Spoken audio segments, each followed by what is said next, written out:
नमस्कार, मी प्रियंका. शंखनाद न्यूज चॅनलच्या मराठी बातमीपत्रात आपलं स्वागत आहे. बघूयात आजच्या महत्त्वाच्या घडामोडी.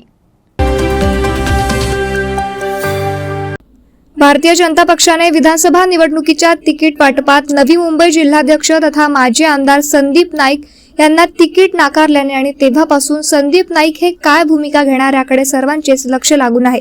बेलापूरमधील 30 पैकी 28 नगरसेवक हे संदीप नाईक यांच्या सोबत असून कोणत्याही परिस्थितीत आम्ही संदीप नाईक यांना आमदार करणारच आहोत. मुळात अमित शहा यांनी नाईक कुटुंबाला बेलापूर व एरोलीमधून उमेदवारी देण्याचे आश्वासन दिले होते, मात्र आमचा भ्रमनिराश झाला आहे. मंगळवारी वाशी येथे कार्यकर्त्यांचा भव्य मेळावा घेऊन संदीप नाईक हे आपली भूमिका स्पष्ट करतील. त्यांना तिकीट नाकारण्यात आली. तो फार मोठा जिवारी फटका आम्हाला त्या ठिकाणी लागला होता. त्याच्यानंतर ही लोकसभा तुम्ही पहा, या लोकसभेला सुद्धा आम्हाला आश्वासित करण्यात आलं होतं. जे माजी खासदार आहेत संजीवजी नाईक, ते गेले 5 ते 6 महिने या ठिकाणी जीवाचं रान करून त्या ठिकाणी मीरा भाईंदर असेल, ओळा माजीवडा असेल, त्या ठिकाणी ठाणे असेल, त्या परिसरामध्ये अशी चांगल्या पद्धतीनं त्यांनी मोर्चेबांधणी करून त्या ठिकाणी भारतीय जनता पार्टीचं घराघरामध्ये काम पोहोचवण्याची भूमिका केली होती. फक्त त्यांनी ऐरोली आणि बेलापूर विधानसभा क्षेत्रामध्ये काम बंद केलं होतं, कारण त्यांना माहिती आहे या ठिकाणी आपली सगळे नगरसेवक आहे, सत्ता आहे. परंतु त्यावेळेस देखील अचानकपणे आम्हाला त्या ठिकाणी थांबवण्यात आलं आणि नरेशजी मस्के हे शिंदे गटाचे जे उमेदवार आहेत त्यांना देण्यात आलं.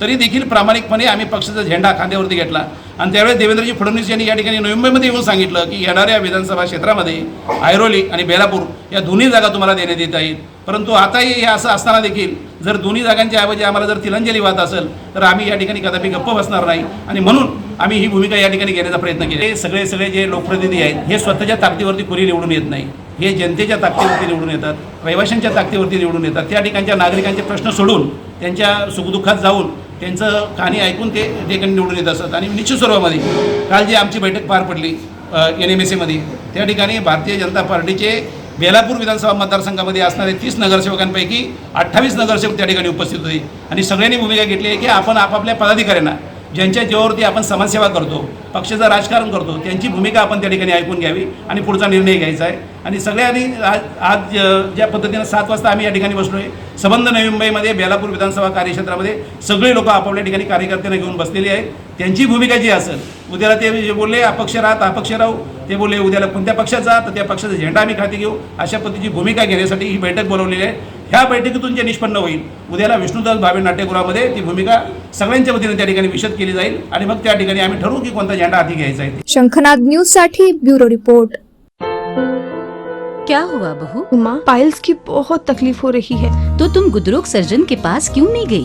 देखो, जैसे हार्ट के लिए हार्ट स्पेशलिस्ट, ब्रेन के लिए ब्रेन स्पेशलिस्ट, तो पाइल्स के लिए पाइल स्पेशलिस्ट क्यों नहीं? स्त्री हो या पुरुष, टॉयलेट में तकलीफ केवल पाइल्स ही नहीं और भी कई प्रकार के गुदरोग तथा कैंसर भी हो सकता है. इसीलिए इसकी प्रत्यक्ष जांच जरूरी है.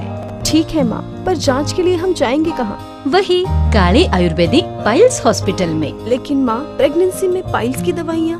प्रेगनेंसी में आयुर्वेदिक दवाइयाँ सुरक्षित होती है. जनहित में जारी. काले आयुर्वेदिक पाइल्स हॉस्पिटल, औषधि चिकित्सा तथा सर्जरी ट्रीटमेंट उपलब्ध. हमारा पता उमरेड रोड, दिघौरी बस स्टॉप के पास, नागपुर. अधिक जानकारी के लिए वेबसाइट पर जाएं kalepileshhospital.com.